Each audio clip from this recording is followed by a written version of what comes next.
I'm giving the bathroom a thorough cleaning. This is December something? 19? 2019.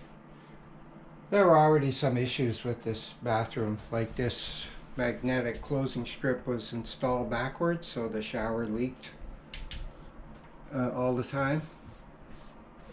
And I discovered that they never peel the plastic off this piece of the shower, right? They ship it with a plastic covering to protect it during shipment, but you're supposed to take it off before you put the thing together.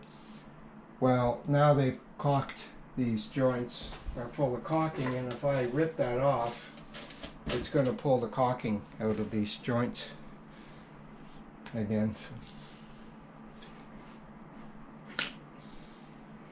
So how would you call the craftsmanship in this house?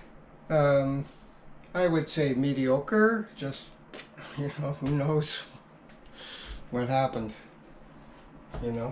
but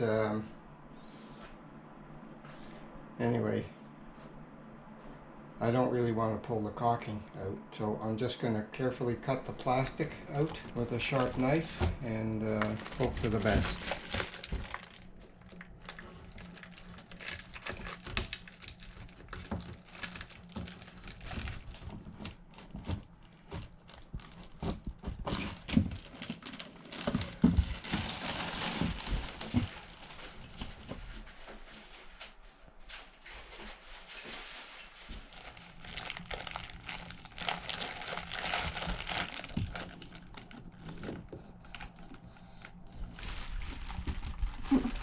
Mm.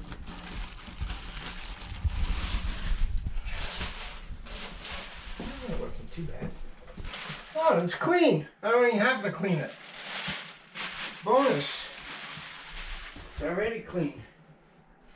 So this bathroom is part of a little addition that was built on the master bedroom by the owner of the property. And my belief is that he had this very large window left over from another project, because he's a builder and he's constantly ending up with things that he doesn't use.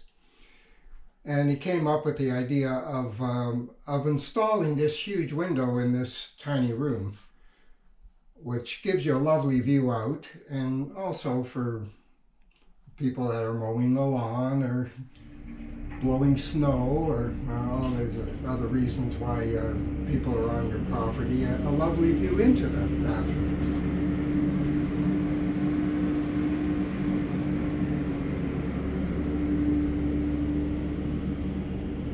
The other thing that happens is in the summertime, the sun shines in that window and makes this room absolutely unusable. It gets so hot.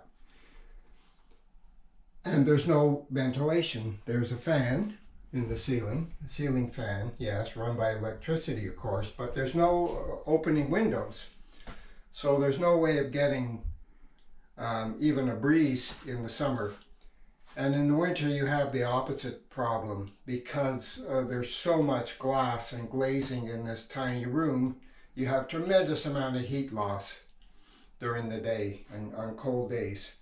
So, and the other thing that we were told after we had already signed the lease, as kind of an afterthought, the owner reminded me that I had to plug in the heating cable, which is located behind the master bed somewhere. I've never found it yet, in order to keep the pipes that supply this bathroom from freezing in the winter, which tells me that when they built this addition, they weren't paying attention, because this is part of the house. It should have been insulated in a way that the pipes would never freeze as long as there was some heat in here. And we found that we have to keep a heater running in here basically continuously, especially at night. There's a little heater under the sink in order to keep it at a modest temperature, even to make it usable. So poor planning, poor design, and in some cases, like this plastic that was left on the shower stall after it was installed, poor workmanship. So a combination of factors that mar what would otherwise be a lovely little master bedroom ensuite. Yeah, jobs half done is rampant around here, isn't it? Yes, things get done to a certain level and then either abandoned or the final step is done very quickly, hastily. You know, things are, the building is repainted. You know, this bathroom is freshly painted, but, you know, they didn't cover things or remove things, so there's, you know, paint spatters on it. You know, in the great scheme of life, these are minor annoyances, but in what is, you know, what was told to us as a top quality, high standard residence, that these things are unacceptable. It's basically a 3-season cottage. Yeah, spring, summer, well, spring and fall are lovely.